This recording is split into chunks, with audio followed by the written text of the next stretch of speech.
This week's watches, number 7. Jasper reporting from Amsterdam Vintage Watches. Looking forward to it, guys.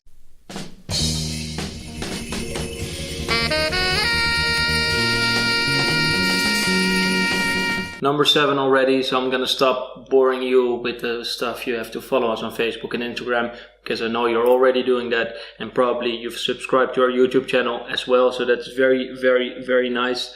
And we're here again. Looking forward to showing you 5 more pieces. After the heat we've been dropping the last 6 weeks, we couldn't leave you hanging without bringing more cool watches. One of the coolest watches of this week's drop is right in front of me. But before we go to that one, I want to show you my own wristwatch I'm wearing. It's a Daytona, the Zenith Movement 16520, and it's with a beautiful white dial on this watch. The black dials are preferred, but I honestly like the white dial very much as well. The watches, let's go. Number 1 of the 5 we have this week is a steel chronograph, 36mm. There's the round pushers with the screw down case back, and that's the one we want. It's from a small brand. The lovers is out there of course know this brand. It's Leonidas. It's also known for the collaborations with Heuer, for example. And this very piece is so stunning in its elegance. It's a simple piece with just 2 subdials. At the 9 o'clock and the 3 o'clock position, it has a very beautiful silver dial. The lugs are very elegant. It's very, very tasteful watch for a chronograph, and it's priced just over 2,000 euros, so you can't not love this watch. Up next, Aero-Compax, quite a complicated watch. The Aero-Compax of course features the chronograph movement, just like the Tri-Compax, yet this has a very special feature as well, which is located at the 12 o'clock position. There's an extra subdial that can show you a different time zone. The dial is black on this watch. The case in steel is still in a very good condition. It hasn't been polished often, and it's strapped to a black leather bracelet. It was made in 1941 and the price is 4,600 euros, and that's quite a steal. Rolex time. We've got 3 Rolexes for you this week, starting off with a Rolex Datejust reference 1600. The particulars of this reference is the smooth bezel, which is made in steel. It's actually quite rare, so therefore it's a little bit more expensive than the 1603 with the steel engine turned bezel, and the 1601, which has the white gold fluted bezel. The very piece we have to offer is from 1971.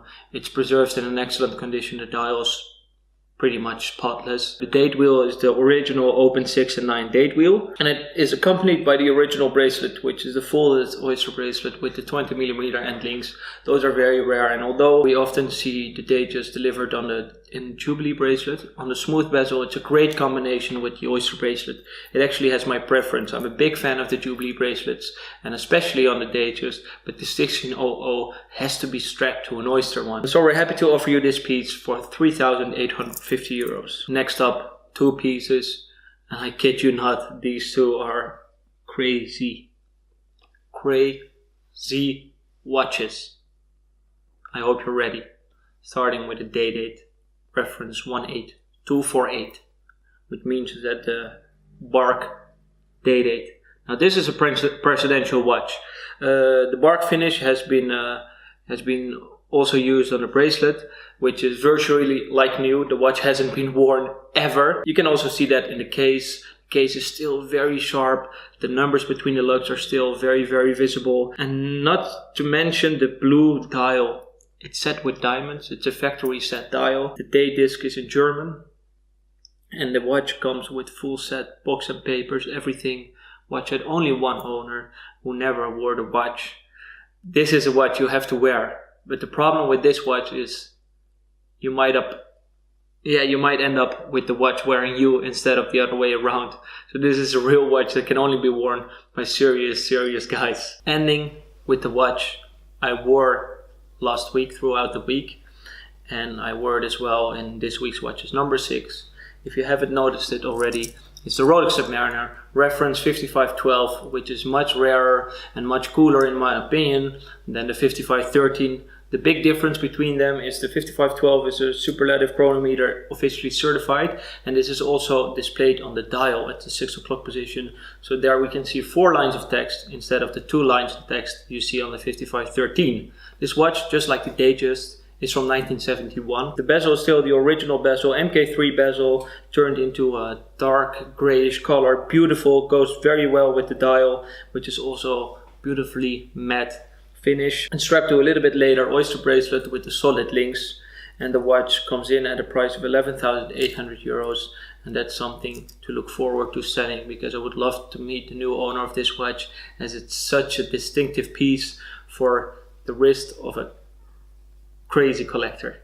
I really believe so, and we're happy to end this week's drop with the 5512. Already the end of episode number 7. We brought another dozen of cool watches, starting off with 2 chronographs, one by Leonidas and one by Universal Geneve, a very beloved brand, and we can see why, because they really bring excellent quality to the table.